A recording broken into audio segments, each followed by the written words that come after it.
तुम्हारी सबसे बड़ी गलती ये नहीं है कि तुम हार गए हो। तुम्हारी सबसे बड़ी गलती ये है कि तुम जीतना ही नहीं जानते।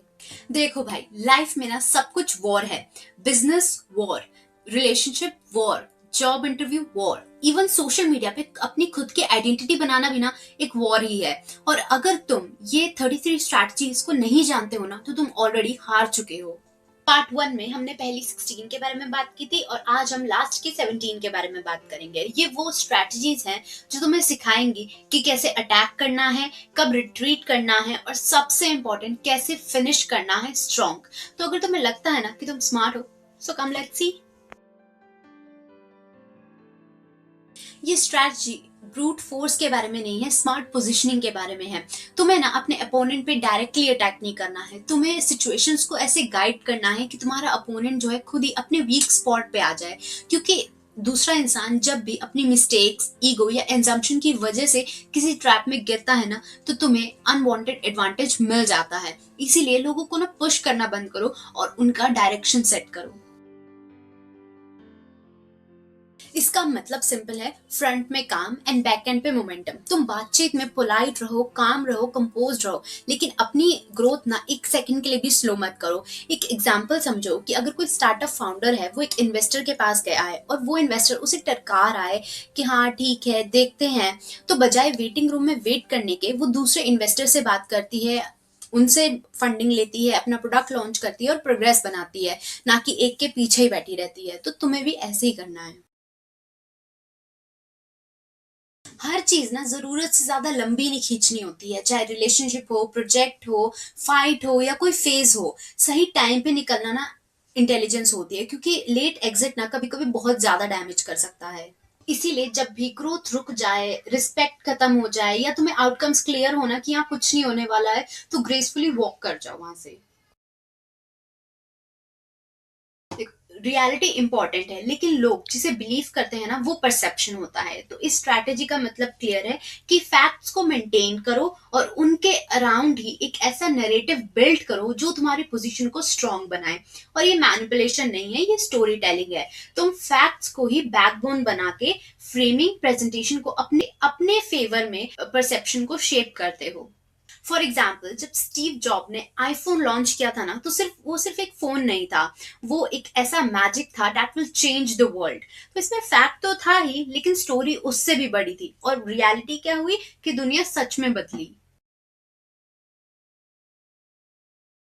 लोग ना प्रिडिक्टेबिलिटी पे ऑपरेट करते हैं। जब तुम वही करते हो जो उन्होंने एक्सपेक्ट किया होता है ना, तो तुम इजीली ब्लॉक हो जाते हो। लेकिन जब तुम पैटर्न को तोड़ देते हो ना, तो जो रेजिस्टेंस है वो भी ब्रेक हो जाता है।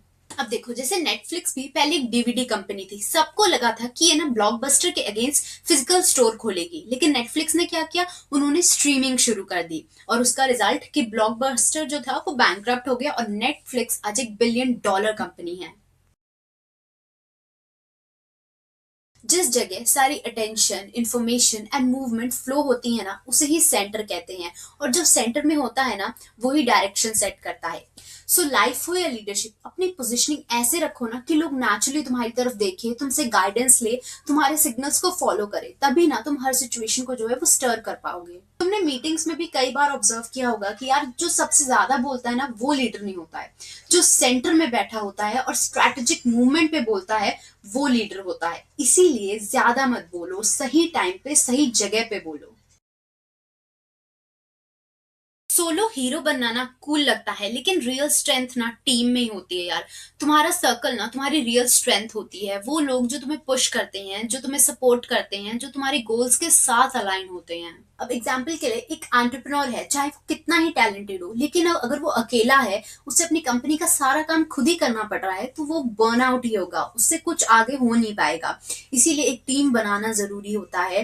एक अच्छी टीम होनी चाहिए, एक अच्छे मेंटोर्स होने चाहिए तुम्हारे पास, because solo warriors die early.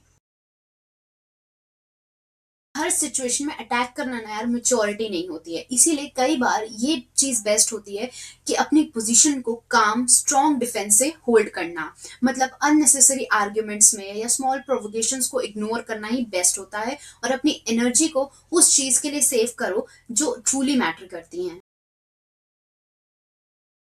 कभी कभी ना रियल स्ट्रेंथ से पहले परसेप्शन की स्ट्रेंथ काम आती है। जब तुम कॉन्फिडेंट, काम, कंपोज्ड और हाई स्टैंडर्ड के साथ किसी के साथ पास जाते हो ना, तो लोग ना ऑटोमेटिकली तुम्हें कम आंकना ना बंद कर देते हैं। सो ये याद रखो कि तुम्हारा प्रेजेंस ना एक आर्मर है। तुम जितने कॉन्फिडेंट दिखोगे ना, उतना ही लोग तुम्हारे डिसीजन, तुम्हारी एडवाइसेस, तुम्हारे डायरेक्शन को जो है वो सीरियसली लेंगे।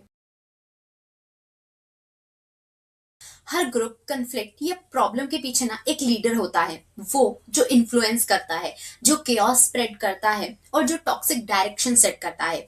अगर तुम पूरे ग्रुप के साथ लड़ने का ट्राई कर रहे हो ना, तो तुम एनर्जी वेस्ट कर रहे हो। यहाँ पे स्मार्ट मूव ये है कि तुम ना सीधा सोर्स पे स्ट्राइक करो।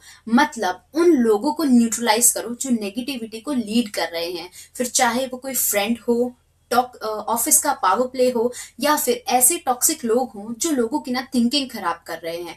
जब तुम लीडर को ही खत्म कर दोगे ना, तो जो सिस्टम है वो अपने आप ही वीक हो जाएगा। अपॉर्चुनिटी का ना यार नेचर बिल्कुल सिंपल होता है कि ये ना किसी के लिए भी वेट नहीं करती है। इसीलिए जब राइट मोमेंट आए ना, तो ओवर थिंकिंग छोड़ो और एक्शन लो। जो लोग टाइम पे बोल्ड स्टेप ले लेते हैं ना, वही विनर बनते हैं और बाकी सब रिग्रेट ही करते रह जाते हैं। हर ग्रुप में, सिस्टम में, सिचुएशन में एक वीक लाइन होती है जहां डिफेंस सबसे कम होता है। तुम्हारा काम है उस लाइन को ऑब्जर्व करना, आइडेंटिफाई करना और वहीं अटैक करना। ये इस प्रिसाइज अटैक से तुम्हारी एनर्जी भी कम लगेगी और तुम्हारे रिजल्ट भी जल्दी मिलेंगे।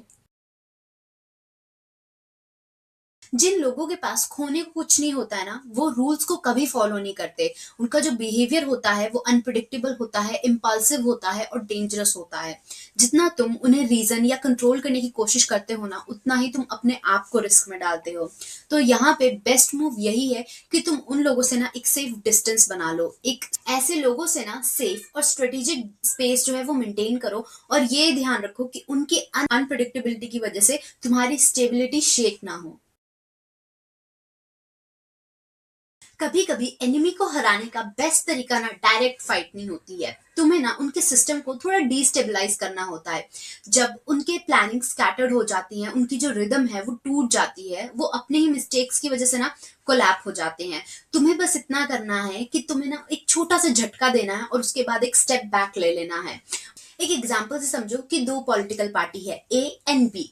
अब इन दोनों को ही जितना है, तो क्या किया, बी वाले ने ए वाले के पॉलिटिकल पार्टीज में ना फेक रूमर स्प्रेड करवा दिए, जिसकी वजह से ए की पार्टी में बहुत सारी इंटरनल फाइट्स हो गई, कन्फ्लिक्ट्स हो गए और वो अपने आप ही इलेक्शन हार गए। तो बी ने कुछ नहीं किया, सिर्फ एक रूमर, और फिर उसने तमाशा ही देखा।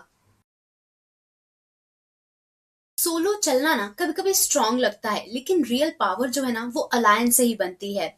जब तुम right people, right skill and right intention वाले लोगों के साथ कोलैबोरेट करते हो ना, तो तुम्हारी पावर ऑटोमेटिकली स्ट्रांग होने लगती है। क्योंकि अलायंस तुम्हें इंफॉर्मेशन, इन्फ्लुएंस, प्रोटेक्शन ये सब देता है जो तुम अकेले बिल्ड नहीं कर सकते। हर चैलेंज ना फाइट करने लायक नहीं होता है। छोटे मोटे आर्ग्यूमेंट्स, पेटी ड्रामा या इको बेस्ड कन्फ्लिक्ट्स ना सिर्फ तुम्हारी एनर्जी को ड्रेन कर देते हैं, तुम्हें ग्रोथ नहीं देते। इसीलिए स्मार्ट वॉरियर्स ना एक सिंपल रूल फॉलो करते हैं, that if it doesn't effect the mission, ignore it. तुम अपनी एनर्जी उन फाइट्स के लिए बचा के रखो जो जेन्युइनली तुम्हें पुश करती हैं, और बाकी सबको ना इग्नोर कर दो। लोग ना शुरुआत भूल जाते हैं लेकिन एंडिंग याद रखते हैं। इसीलिए हर प्रोजेक्ट, फाइट, कॉन्वर्सेशन या रिलेशनशिप में ना तुम्हारा लास्ट मूव जो है ना वो स्ट्रॉन्गेस्ट होना चाहिए। मतलब अपनी एंडिंग को क्लीन रखो, कॉन्फिडेंस दिखाओ। तुम्हारा इंप्रेशन ऐसा होना चाहिए ना कि तुम सामने वाला तुम्हें अंडर एस्टिमेट करने की ना हिम्मत भी ना करे। अब देखो भाई, ये सब ना सुनने में बहुत इजी लगता है, लेकिन रियल गेम तब स्टार्ट होती है जब तुम इन सारी स्ट्रैटेजी को ना रियल लाइफ में अप्लाई करते हो। और ये याद रखो कि लाइफ ना एक बैटल फील्ड है। या तो तुम स्ट्रैटेजी के साथ खेलते हो, नहीं तो हमेशा डिफॉल्ट मोड में ना हारते ही रहते हो। अब चॉइस तुम्हारी है। और अगर ये वीडियो तुम्हें वैल्यूएबल लगा हो ना, तो इसे लाइक, शेयर और कमेंट जरूर करना, और सब्सक्राइब है वो तो करना ही है। तो मिलते हैं नेक्स्ट वीडियो में, तब तक के लिए take care and happy reading.